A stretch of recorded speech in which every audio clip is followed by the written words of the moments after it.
एक तरफ मंदिर निर्माण और प्राण प्रतिष्ठा की तैयारियों में अयोध्या लीन है, दूसरी ओर अयोध्या की हर घटना पर राजनीति। 2024 का चुनाव सामने है। वोट बैंक साधने की कोशिशें हो या राजनीतिक प्रहार की रणनीति, अयोध्या सियासत के निशाने पर लगातार है।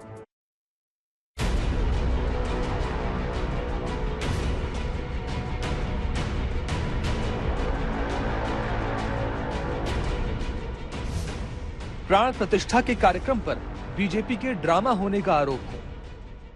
राम जी वास्ते ड्रामा करे और ओदे वास्ते अपनी प्रमोशन करे, मैं समझता हूँ कि वधिया गल नहीं है। सीधी जी गल ये है भी ये सिर्फ ड्रामा हो रहा और कुछ नहीं है। कांग्रेस आज से नहीं, नेहरू के काल से लेकर सोनिया गांधी तक कोई नेहरू खानदान का, सोनिया गांधी के खानदान का अयोध्या में मत्था टेकने प्रभु श्री राम के आगे नहीं गया है।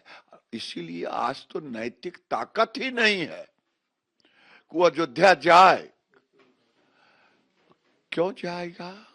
क्योंकि ये तो सनातन को ही खत्म करना चाहती है। अयोध्या में श्री राम लला प्राण प्रतिष्ठा आयोजन पर बीजेपी का नाटक होने का आरोप है। ये जो नाटक किए जा रहे हैं मोदी जी, एनडीए के लोग, ये तो नाटक कर रहे हैं ना। राम मंदिर अभी पूर्ण बना भी नहीं है, उसका उद्घाटन कर रहे हैं। राम नाम कड़वा लगे और प्यारा लागे दाम, तो दुविधा में दोनों गए, न माया मिली न राम। मैं स्पष्ट कर देना चाहता हूं, इस प्राण प्रतिष्ठा का बहिष्कार करके कांग्रेस पार्टी और कांग्रेस की परंपरा, कांग्रेस गोत्र के जितने दल हैं, उन्होंने ये स्पष्ट कर दिया है कि वो राजनीतिक दृष्टि से निष्प्राण तो होते ही जा रहे थे, अब उनकी प्रतिष्ठा भी समाप्त हो गई।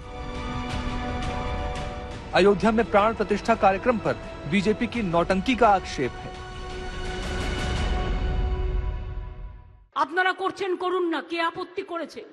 আপনারা কোর্টের আন্ডারে করছেন, ইলেকশনের আগে একটা গিমিক শো করবেন বলে আমার কোনো আপত্তি নেই তো। কিন্তু তাই বলে অন্য সম্প্রদায়ের মানুষকে অবহেলা করা এটা কারো কাজ নয়। তৃণমূল কংগ্রেস যতদিন থাকবে, তৃণমূল কংগ্রেসের সরকার যতদিন থাকবে, আমি আপনাদের কাছে ওয়াদা করে যাচ্ছি, আমি আপনাদের কাছে শপথ করে যাচ্ছি, আমি আপনাদের ঈশ্বরের শপথ করে বলছি, আল্লাহর কসম খেয়ে বলছি, মনে রাখবেন আমি কোনোদিনও হিন্দু মুসলমান শিখ খ্রিস্টান तपशिली आदिवासीদের भागाभागी करते देबो ना। मैं तो बिल्कुल हतप्रद हूं कि कांग्रेस पार्टी को हो क्या गया है। सुप्रीम कोर्ट के 5 जजेस के फैसले के बाद सर्वानुमति से नहीं बन रहा है। ये क्या कहते थे कि कोर्ट से फैसला हो जाएगा तो हम लोग सब मानेंगे। आज जब वो राष्ट्र का कार्यक्रम है, पूरी दुनिया देख रही है, सभी खुश हैं, क्या हिंदू क्या मुसलमान, तो ये नहीं जाएंगे। ये वोट बैंक हावी है आज भी इनके ऊपर, वोट खिसक जाएगा। सियासत के एजेंडे में सिर्फ प्राण प्रतिष्ठा ही नहीं है, बल्कि मंदिर का निर्माण भी है। राम मंदिर को लेके कांग्रेस ने जिस प्रकार की राजनीति की है, और वो 80 के दशक से लेकर बाद तक, वो पूरा देश उससे वाकिफ है और पूरा देश जानता है कि किस प्रकार से इन्होंने अपीजमेंट पॉलिटिक्स की, और हर बार जो सही चीज थी उसको उठाने का मादा इनमें नहीं था। यहाँ तक कि कोर्ट के अंदर इन्होंने एफिडेविट दिया था ये कहते हुए कि भगवान राम कोई थे ही नहीं, वो काल्पनिक हैं, और राम सेतु नाम की चीज को उड़ा देना चाहिए, तोड़ देना चाहिए, ताकि इनके लिए आने जाने के लिए जहाजों का रास्ता खुल जाए।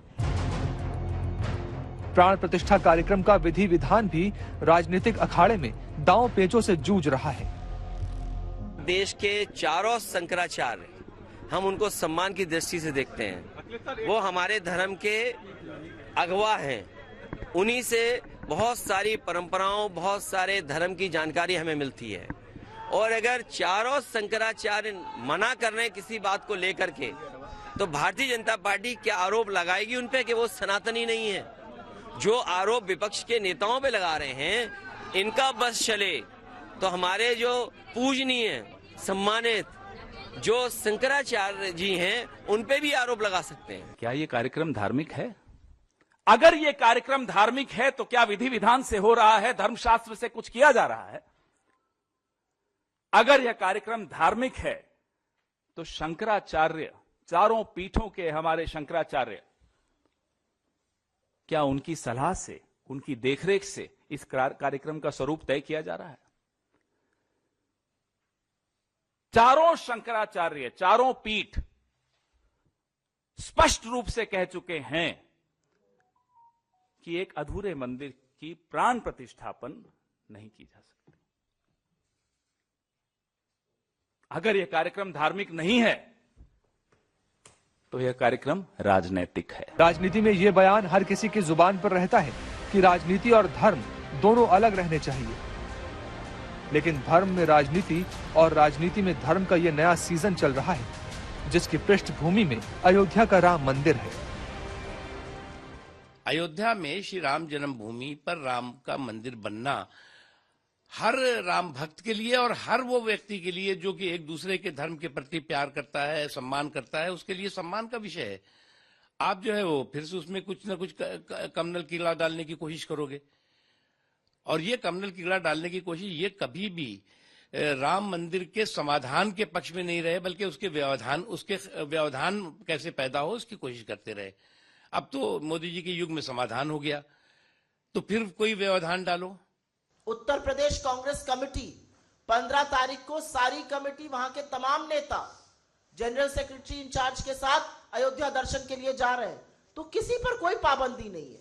ये व्यक्तिगत इनविटेशन आया था क्योंकि वहां पर इतना विभत्स राजनीतिकरण देखा गया। हमने 22 तारीख को जाने से इनकार किया। हम सबको स्वतंत्रता है, हम में से कोई कभी भी जा सकता है। अयोध्या में श्री राम लला का सदियों पुराना वनवास समाप्त हो रहा है, लेकिन राजनीति का नया अध्याय खुल रहा है। सामने चुनाव है प्रधानमंत्री की कुर्सी का।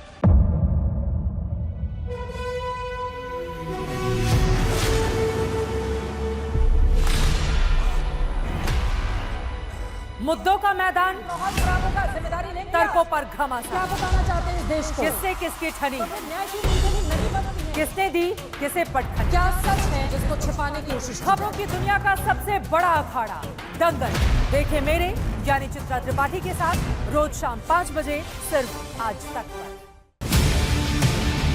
ना पक्ष ना विपक्ष, ना लेफ्ट ना राइट, ना मिर्च ना मसाला, खबरों का बोलबाला, निडर निर्भीक सबसे सटीक स्पेशल रिपोर्ट सिर्फ आज तक पर। एयर रेड के ये सायरन समय समय पर आपको सुनाई देते। शौर्य की, भारत और चीन के बीच साहस की, सभी बाढ़ग्रस्त इलाकों का हवाई सर्वेक्षण किया है। सरोकार की, गाजीपुर में किसान से बातचीत करें। संघर्ष की, कश्मीर को आगे बढ़ना होगा। संयम की, भावनाएं भड़की या दंगे भड़काए गए। सवालों की, जनता के लिए, जनता के द्वारा, जनता की दस्तक। श्वेता सिंह के साथ सिर्फ आज तक पर। इस समय पूरी दुनिया में लोग कंफ्यूज्ड हैं।